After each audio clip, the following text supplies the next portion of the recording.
Hi, my name is Erik Fisher, and I'm about to have a productive conversation with Mike Vardy.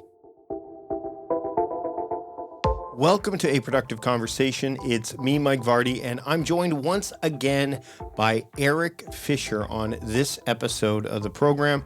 Erik is the host of Beyond the To-Do List, a very popular podcast in the productivity realm, and I'm really excited just to have him on the program again today, just to talk about productivity and just have a session where we have essentially what the crux of the show is all about, a productive conversation. So without further ado, here's my conversation with Erik Fisher. Enjoy.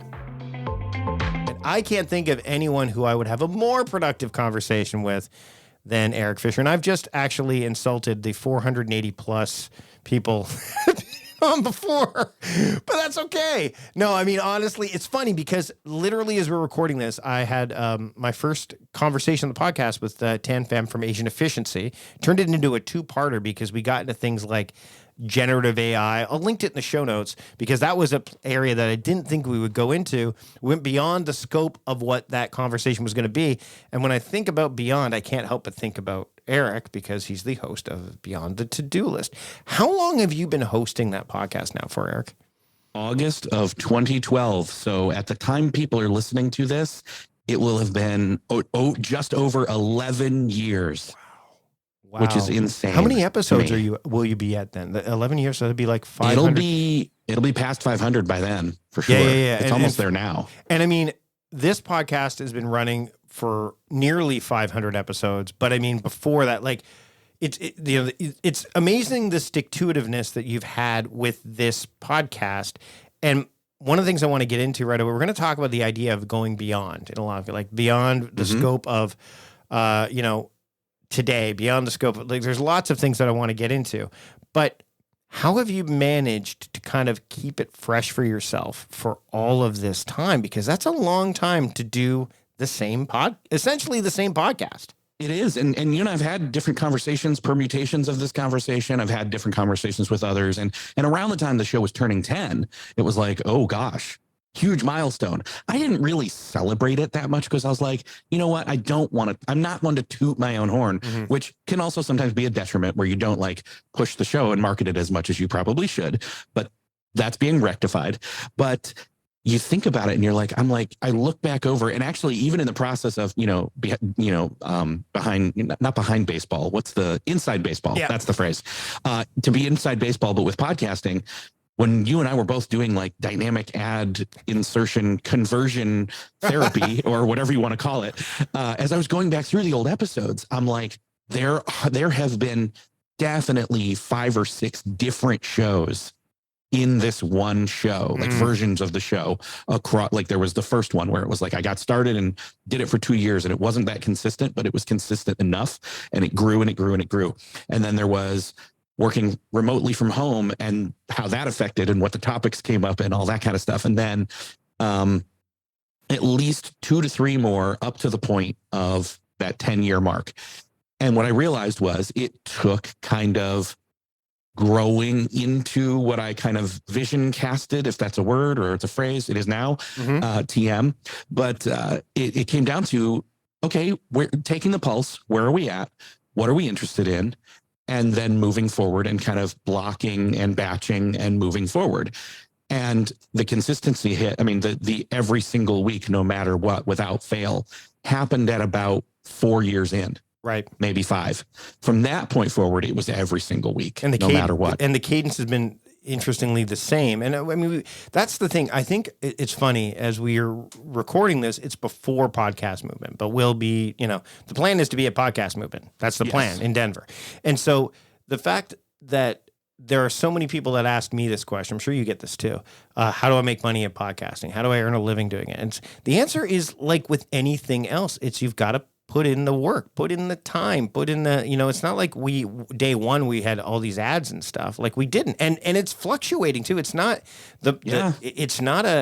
there's no such thing as permanence when it comes to anything really. No. And that's the thing is like, even back, like as we were closing out last year, I felt like, ooh, the permanence is kind of not there again. And then as the year of 2023 started back up again, it was like, ooh, influx, lots of feeling of confidence and consistency and permanence and all of that. And now I'm back at, like, as we record this in whatever it is, we recorded this, it's kind of like, we were chatting pre-chat or pre-record. It was like, things feel a little off again. Like, what are we going to do? How are we both kind of taking that? And that's just how it goes. You can't just consistently ride the same wave. You have to look for the next one and get on it. So this poses a very interesting thought process for me about season. We've talked about seasonal productivity before. I know we have. Whether I think it was on your show. The idea of seasons, or maybe in the Blab days with Dotto. I'm sure we had dude having to go back and revisit those episodes. Yeah. To put, and so I'm still making money off you and Steve. So hey, there we go. But it's so I think about the title Beyond the To-Do List, and I think about what it means now versus when you started. Has it changed for you? What's funny is I think it started off as one thing, and it really just came out of, I'm going to have a productivity show, but I want to be able to go beyond the normal trappings of time, the phrases of time management and efficiency and email and calendars and just, the standard Stephen Covey type stuff back then. Right. We've come a long way since then, but in a weird way, I think it's now come back all the way around to where it is like, basically, hey, put the word in the middle of a page and draw spokes off of it. And any direction I want to go in, as long as I can loop it back around to collectively what we've been gathering this whole time, momentum wise, or momentum kind of gives because sometimes here's the thing, you lose your momentum. Yeah. And that's okay. Mm-hmm. There's probably a better way to put it. Probably something along the lines of collective experience along the way through the journey. Mm-hmm. And again, journey is also a very wrought word these days. And so is storytelling. So let's avoid all those and just draw the line right now, Mike. But that's what it is. It's collectively, like, I still come back around. I mean, even just having done, like, I don't know, an episode on meditation this past year at some point. I know I did. We've it's funny because now we're revisiting topics, and it's like revisiting the topic or with a previous guest. What's a fresh take? What's a new perspective? What's a new way of looking at things and tying it back to old ways, or just saying, forget the old ways. Let's start over. Let's do new stuff. Right. In other words, keeping, like I said earlier, keeping your hand on the pulse and kind of saying, okay, well, this is where I'm going, or this is where I see people going right now. Like, I could do an episode on AI every single week and it would change. Yeah. And I'm not going to do that. No. Same as, like, I didn't want to talk about remote work every single week when the pandemic hit. Or apps or anything like that. Exactly. I want to get into this idea of productivity. We've talked about this before. Again, I think privately more than publicly. Maybe we've talked about it publicly. Again, these conversations come back, and we're so steeped in the space. But when you asked me what I wanted to talk about, I wanted to talk about beyond, not just in the sense of the to-do list, but beyond, like, today. It's interesting. I was talking to my wife about this. I think, it was yesterday.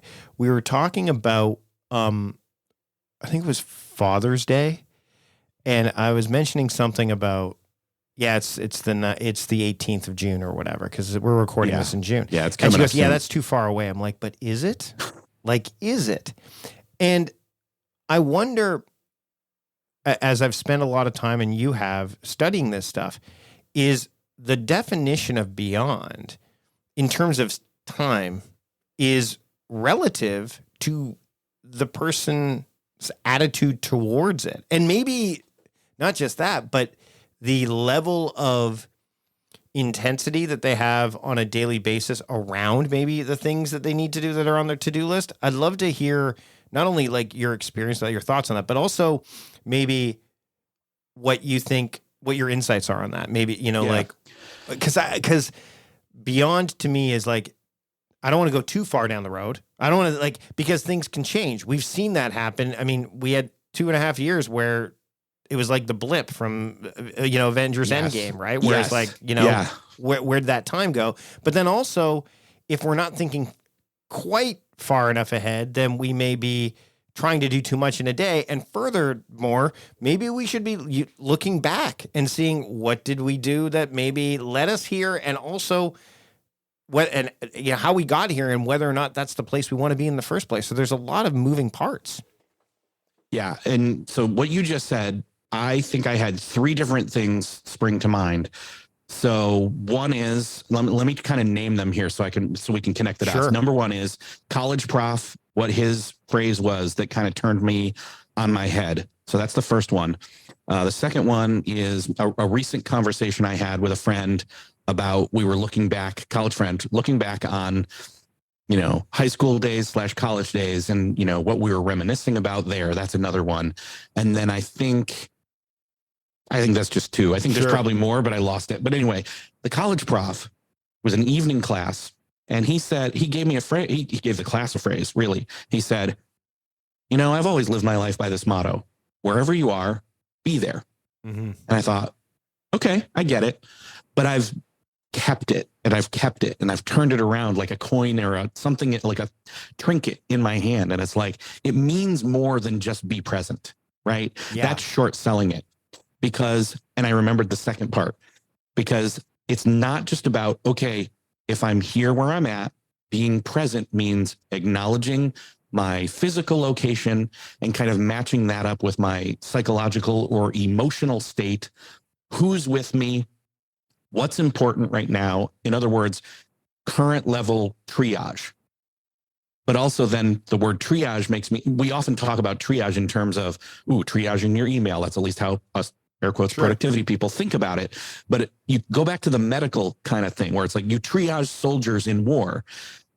It's not that urgent. It's not life or death in that sense, our productivity practices. It's not. And also, triage is a step in the process. It's not where it ends. Exactly. If it ends there, then that's a problem, right? Like, if you're triaging in a hospital, you're like, okay, you're going over to the heart area. You're going to this. Like, the idea is to get them to a place where they can then go to the place where they're going to get the higher quality level of treatment. If you don't make it there, then there's a reason, right? And I think the same thing, that's where things go, like, stating it plainly, triage is where things can either move on to live another day, or where they go to die. Yes. It's about, in other words, but for me, reduce the level of anxiety / urgency, at least over time, through practice of triage in the appropriate way. Mm-hmm. And there's the key, the word appropriate.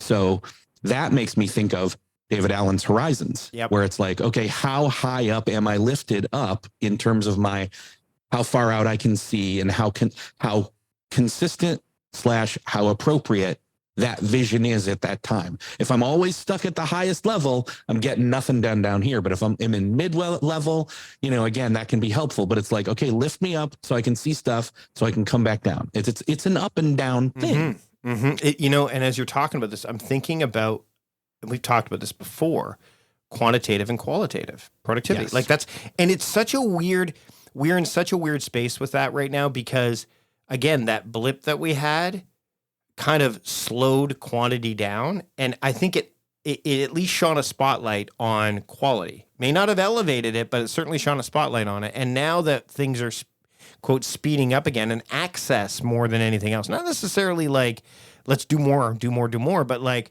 oh, we have the capability of doing that, but should we? And it to me, I was thinking about the concept of my daughter. She graduated high school this year.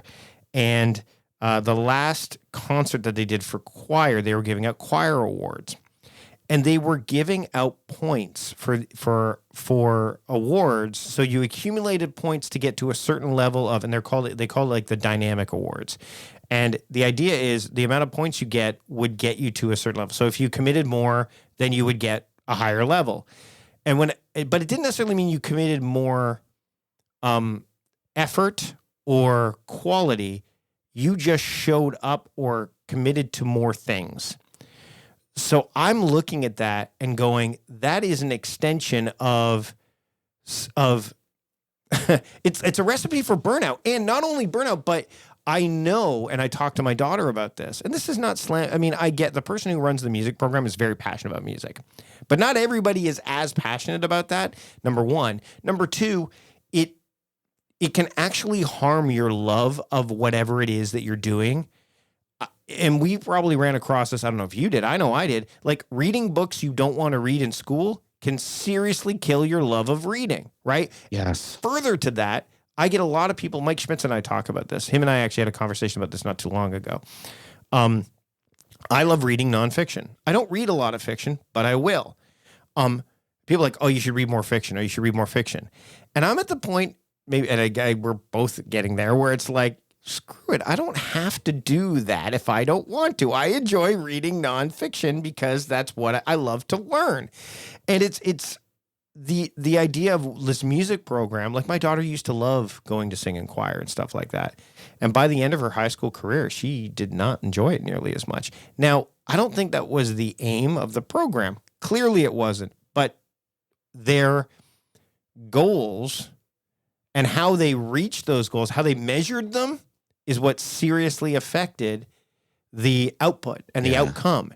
And we're in this weird space right now, I think, where quality is really, there is this battle that quantity had a leg up on quality for a long, long time. But now people are going, well, wait a minute.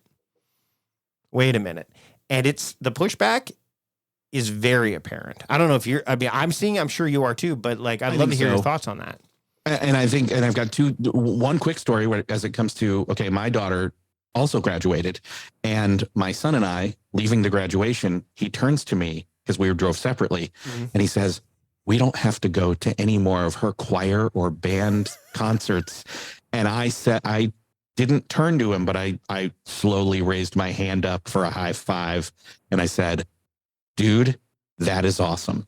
And it's not that I didn't like going. Right. It's that the quantity wore me and my wife and my son out as well. Not just was it the quantity of the amount of these concerts on their own, or was it a combined, because it happened to us too, the quantity of the amount and the length of time each concert was? Yeah, see, same. You know, you're going to be committed to an hour and a half to and you don't even know. You go into this nebulous, vague time that you do not know how long you're going to be there. And then it's happening every other week because she was in band and in choir. So it was like, so the last concert, which is not unlike the normal concerts, 2 to 3 hours. This one was 3 hours long that we just went to. Now, yeah, we were lucky. Ours were shorter at the end. Now, speaking of, this is going back to what you talked about earlier about the idea of presence, right? And I agree that the term presence is another one that's super overused. Like, be present, be here now, like all that. It is, yes. But I found, and a friend of mine, Ernie, said this to me not too long ago. The quote, I actually have it on my phone. It's by, and I'm going to screw up the pronunciation of the person again. That is, that says it. The quote is called, "I don't mind what happens." That's the name of the quote. And it's a combination, because not only is it like, I don't mind what happens, but also I don't give much, I don't let what happens affect me nearly as much. So not like I don't care. So it's like the mind aspect of it. And I'm sitting in this concert, and I can tell you that my wife was less than thrilled about being there. But she had just finished work too. So there's, again, environmental stuff. She had to bus there, all that stuff.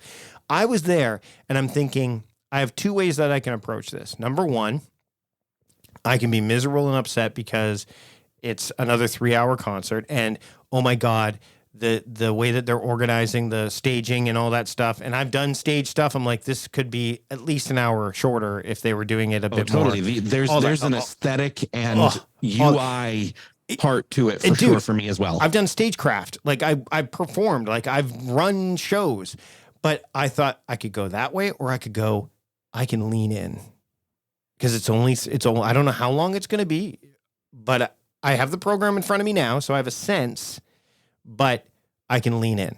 And if I lean in, will the experience be better? And it was better.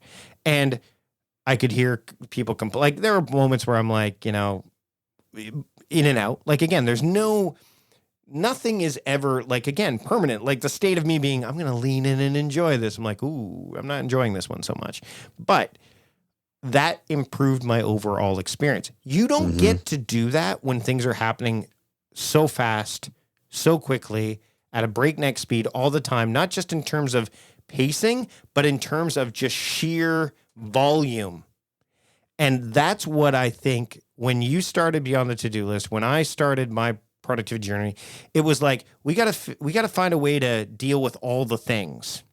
And then I think we kind of found things that would help us deal with all the things. And I think now we're at a point where we're like, why are we doing all the things? Why are we doing all the things is the question we didn't ask. Yes. No, but I think that 2.5 to 3 year blip, honestly, led people to ask that a lot more. I mean, even today, and I know you didn't see this yet, as we're recording this is the day, so you're going to definitely know when we recorded this episode.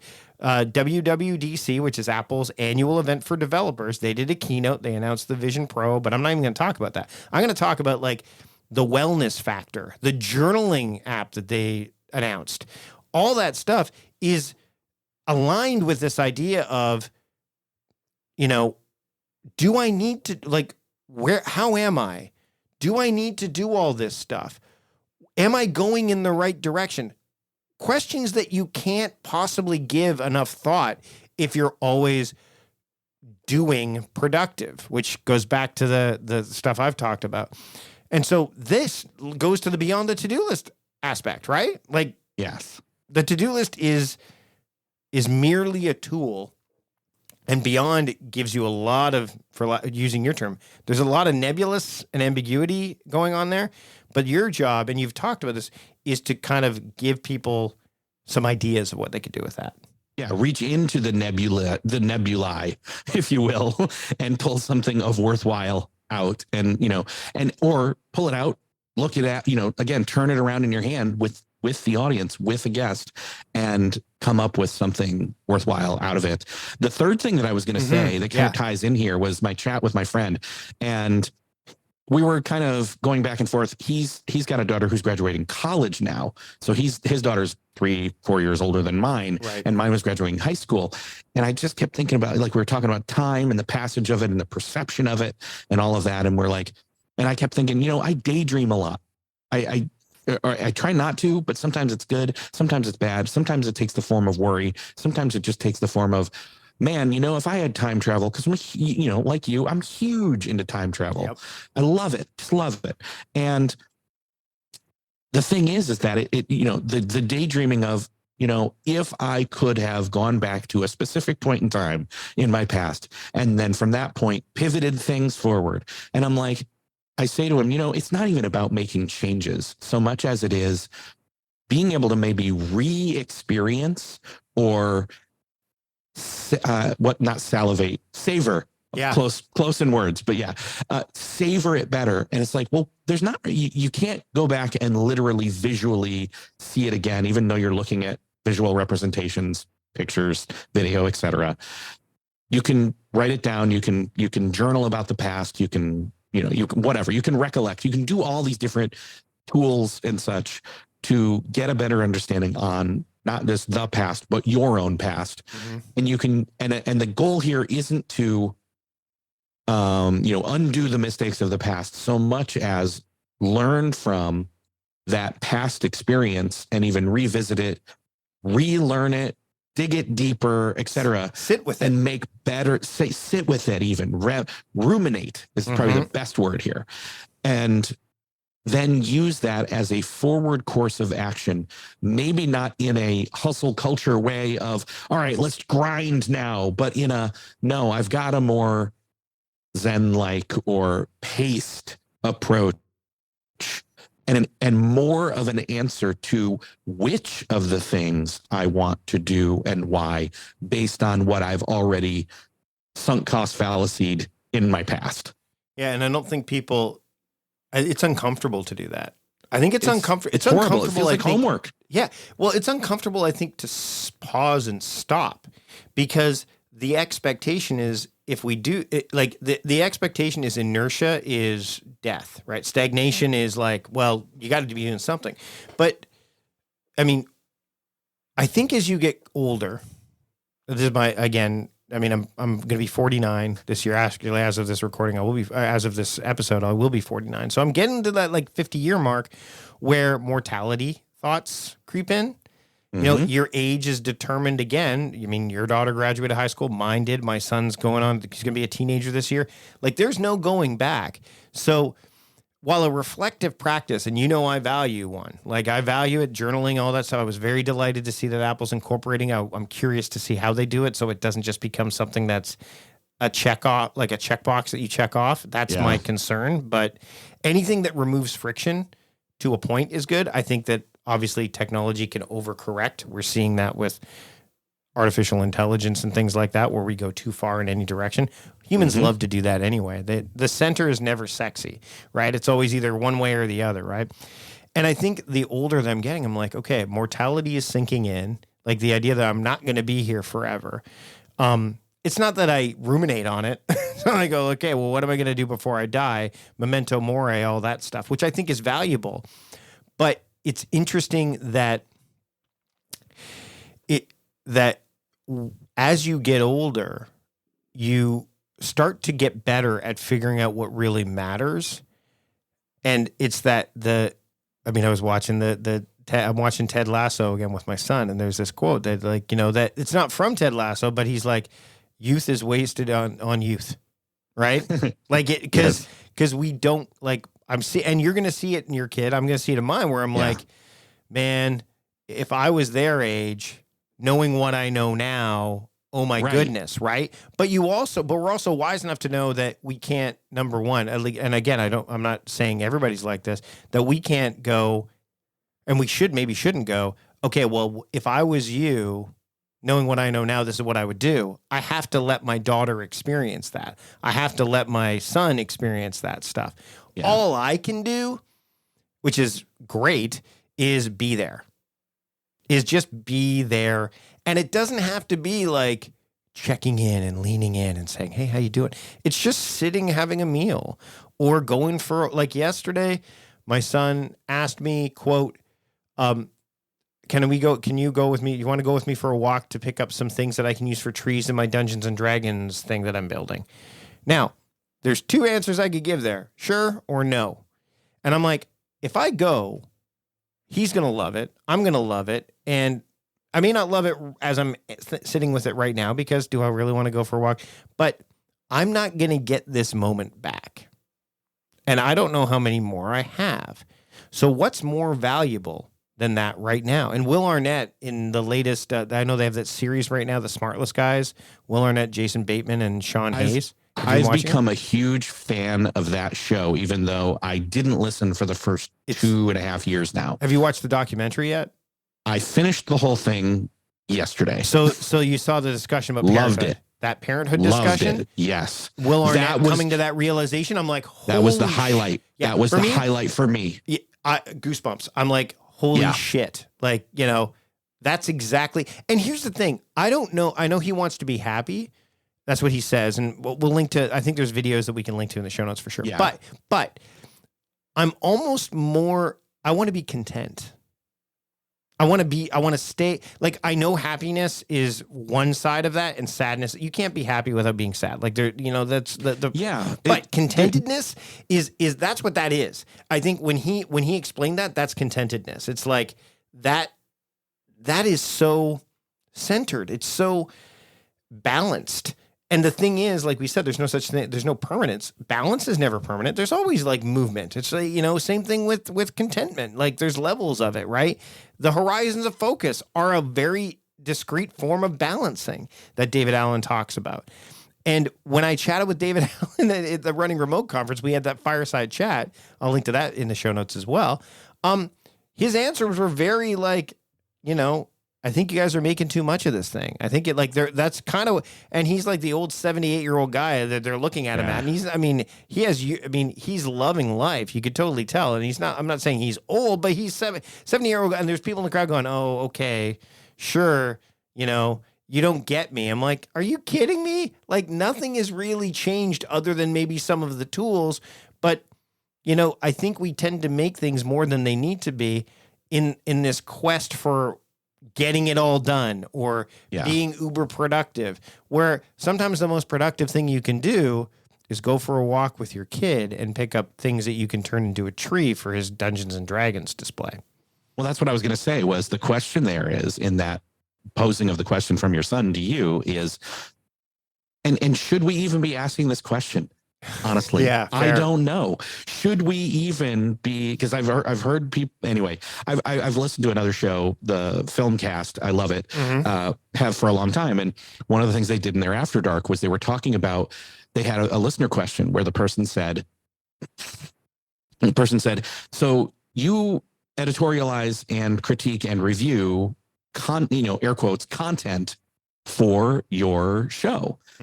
How do you go about keeping it fresh or enjoy? What do you do to enjoy it, even though it's, air quotes, your job?" And one of them just conceded, I mean, at this point, that's kind of out the window. And I'm like, yeah, but I liken that to the question I was about to say, which is, your son asks you for the walk for a specific reason. And you have to ask yourself, or do you, is this productive? And the thing is I don't know if you have to ask that question or not, but I think what you can say is, in a mixture of our different yet similar, you and me, Mike, definitions of the word productive, heck yeah, it is. Sure. Of course it is. Yep. The answer is yes, because not going means you one last time didn't get to do, eventually you'll not be doing those anymore. Yep. So you want to have as many of those now as you can. And that's because you don't know what's going to happen during that walk. And that's some of the stuff that happened during the walk. Exactly. The serendipity of things is huge. Yeah. Yeah. It's interesting to me that you bring, like, I've talked about this before, and this is something that I know people have said, well, why would you need that? Like, theming my months, I themed the month of December as relationships, and I have a family day, and they're like, well, why? Shouldn't you just know? Shouldn't you just know to do that? I'm like, yeah, but I don't trust that the world will let me do it unless I give it space for it to happen, because the world is asking for other things. And sometimes it's hard to ignore the world, and sometimes the world is bigger, and sometimes the world is smaller. The world could be in my home, right? The world could also be when I'm at a conference. The world could be the world's in your pocket at all times. Yeah, sorry. But what I mean, but the world is whatever I'm prioritizing as and that's the thing, is someone say, well, is that productive or is it a priority? I'm like, I think is it a priority is a dangerous question, because then you're starting to do math. That's the quantity. Then you start doing math. Like, well, wait a minute, but I have this thing to do and this thing. Whereas, is this productive? It gives you a bit more of a, well, yeah, because it's related to, and you could argue that, and there's lots of ways to argue this. This is where numbers come in. Well, it's only 2:00 and I should be working right now. Well, yeah, but it's not, right? Like, and even if that argument is that, everyone's going to have a different perspective of that, right? Everyone's going to have a different answer to that. But the thing is that this is where I get into the whole night owl stuff, where it's like, time is like whatever, right? Like, if I have nothing scheduled at 2:00, then I can do it, right? As long as I take care of the other stuff. And again, as long depends on what the other stuff is. Yeah. Well, I mean, even the fact that, like, we started talking and then recording at 4 my time and 1 your time. Yep. There's your 2:00 is not my 2:00. No. And none of it matters. No. And I mean, time is still uniquely a man-made construct. Yes, we have this, nature tells us to, but the week, totally entirely man-made. Like, that's, we need objective ways to arrange our lives, work and home. But how we do that is subjective, right? And I think the hard part is when we do something subjectively, we open the door to criticism, to blowback, to there's a vulnerability there. Whereas something objective is less susceptible to that.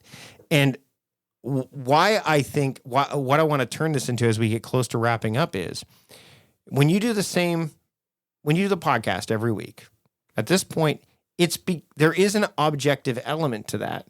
How you approach it is subjectively. So I wonder for you, because the podcast has always been like an extension of what I do. It's not the be all and end all. Some people only know me from the podcast. Some people know me from my writing. Some people know me from all that stuff. Are you at a point where you're going to go beyond the podcast? Yeah, actually, it's hilarious it's literally what we were talking about in my mastermind this morning. It was the first thing I talked about this morning with anybody outside of my house. And so that's exactly right. I mean, there's elements and components, and I mean, again, the podcast itself is the kind of the engine. Yep. But I need to now add a stereo and some seats and some other things to the car. There's definitely a beyond motion in motion. What does that? So how are you approaching that? You don't need to share what it is you're going to do, but I mean, it is you're stepping out, and that's uncharted waters for you to a degree, right? Yeah. So if I said I knew what I was going to do, I'd be lying. Right. Fair. I don't. It's completely fair. It is completely, for me to say, I don't know what I'm going to do. I have there's a component with a newsletter. There's a component with a community. Some of the stuff that you've done, honestly, Sure. and I've admired, newsletter, community, thinking about jumping in also with, and by community, I don't just mean like fans of the show and like giving access, but also giving like additional content. And I'm not just talking audio. I'm talking other things. I'm talking micro courses. I'm talking, again, there's a lot. I mean, if I told you that I had sat down and like listed all these things out in the past, that'd be true. But again, doing all the things is a trap. Yes. So it's which things are the best things, and honestly, treat it like Venn diagrams, since I can't have a podcast without mentioning Venn diagrams. It's what's the best thing and what's the most exciting thing or enjoyable thing, and what's that center look like as I hit my microphone here. Well, and the other thing is, frankly, what's going to bring in revenue too. Still, like you can't. Well, that's forget the third component. Yeah. But that kind of wraps up in best for me in a way. But I think moreover in best, I'm looking at biggest lift for least effort, lever and fulcrum type thing. And you had Seth Godin on the show not too long ago. I'll link to that episode in the show notes. I mean, Seth was one of the people that said, like, do what you love and the money will come. Like, I mean, you've been doing podcasting for a while. The nice thing is, once you've been doing something in one arena for a while and you jump into some other area, you've got people that are going, oh, I wonder what that is, right? Like me, if I was going to do more YouTube, they'd be like, oh, what's Mike going to do with YouTube, right? But the key is, there's a level of expectation that you've already set up. So then you have to really manage those expectations for whatever the next thing or couple of things that you're going to add to the mix, right? Yeah. Yeah. Well, and what's funny is to say going beyond the podcast includes adding an additional podcast at some point that is not about productivity.